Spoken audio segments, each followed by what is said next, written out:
कक्षा 10 अध्याय नंबर 11 वृत्तों से संबंधित क्षेत्रफल। क्वेश्चन नंबर 4 है 10 सेंटीमीटर त्रिज्या वाले एक वृत्त की कोई जीवा केंद्र पर एक समकोण अंतरित करती है, निम्नलिखित का क्षेत्रफल ज्ञात कीजिए। पहले में संगत लघु वृत्त का क्षेत्रफल पूछा है, फिर संगत दीर्घ त्रिज्य खंड का क्षेत्रफल पूछा है।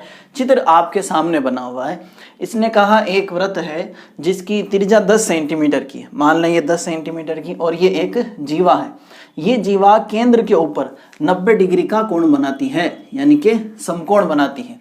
ये भी त्रिज्या है आपके, ये 10 सेंटीमीटर की है। ठीक है, अब दो क्षेत्रफल आपसे पूछे गए। सबसे पहले संगत लघु वृत्तखंड, ये जो नजर आ रहा है आपको ये वाला हिस्सा, इसको कहते हैं लघु वृत्तखंड। दूसरे में पूछा है संगत दीर्घ त्रिज्य खंड का, ये जो त्रिज्य खंड नजर आ रहा है आपको, ये है छोटे वाला। अपने पूछा इस बड़े वाले का, पीछे की एक छोटी स्लाइस, ये नहीं पूछ करके बड़ी वाली स्लाइस के बारे में पूछा गया है। तो देखें इसको करना कैसे है। अपने को सबसे पहले निकालना है वृत्तखंड का क्षेत्रफल। कैसा आएगा? त्रिज्य खंड माइनस त्रिभुज। सबसे पहले उसकी तैयारी करें अपन। तो त्रिज्या आपको नजर आ रही है, त्रिज्या r ये दे रखी है आपको 10 सेंटीमीटर, और थीटा केंद्रीय कोण का मान कितना है? 90 डिग्री। चलें लघु वृत्तखंड का क्षेत्रफल लिखते हैं। लघु वृत्तखंड का क्षेत्रफल कैसे निकलता है? त्रिज्य खंड के क्षेत्रफल में से इस त्रिभुज को उड़ा दो। त्रिज्य खंड का क्षेत्रफल माइनस त्रिभुज का क्षेत्रफल। अब ये त्रिभुज कौन सा है? समकोण त्रिभुज है, क्योंकि देखें केंद्र पर 90 डिग्री का कोण बन रहा है, तो 90 डिग्री वाला कौन सा होता है? समकोण त्रिभुज। तो त्रिज्य खंड का क्षेत्रफल माइनस त्रिभुज, वो भी कौन सा? समकोण त्रिभुज का क्षेत्रफल। त्रिभुज का क्षेत्रफल फॉर्मूला लिखें। त्रिज्य खंड का होगा पाई r स्क्वायर थीटा बटा 360, और समकोण त्रिभुज का होगा 1/2 इंटू आधार इंटू ऊंचाई। अब आप चाहें तो पहले आधार और ऊंचाई अलग से लिख भी सकते हैं। आधार देखें कितना है, ये आधार होगा 10 सेंटीमीटर, और ऊंचाई आप देख पा रहे हैं, ऊंचाई भी कितनी है? 10 सेंटीमीटर। देखें समकोण के सामने तो कर्ण होगा, अब बाकी जो बचा वो आधार और लंब यानी कि ऊंचाई होगी। सारी डिटेल हमने लिख ली, फॉर्मूला लिख लिया, वैल्यू पुट करेंगे और अपना आंसर आ जाएगा। पाई का मान 22/7 नहीं रखना है, क्योंकि इसने कहा पाई का मान आपको रखना है 3.14। आर का मान कितना दे रखा है? 10। 2 बार लिखेंगे क्योंकि स्क्वायर लगा हुआ है। थीटा आपको दे रखा है 90 बटे में 360 माइनस। अब इस तरफ देखें, 1/2 का तो 1/2 होगा। आधार कितना? 10 इंटू ऊंचाई भी कितनी है? 10। अब देखते हैं, इसका दशमलव हटेगा, बटे में जाएगा 100। अब काट छांट कर रहे हैं अपन। ये 100 इसको उड़ा देगा, 10 10 100 होगा, 10 इंटू 10 100, 100 से 100 गया। ये 0 इस 0 को उड़ाएगा, ये 9 इस 36 को 4 बार उड़ा देगा। तो इस तरफ का मामला क्या बचा? 314/4। इस तरफ देखते हैं, 2 का भाग इसमें दे 5 बार, 5 का उससे गुणा कर लें, 50 आएगा। अब 4 का भाग देंगे, 50 को घटाएंगे, पहला आंसर अपना आ जाएगा। 4 का भाग इसमें दें, 4 सते 28, पीछे बचेगा 3, आगे बैठा है 4, बनाएगा 34। अब 4 का भाग 34 में 8 बार, 4 8 32, पीछे बचेगा 2।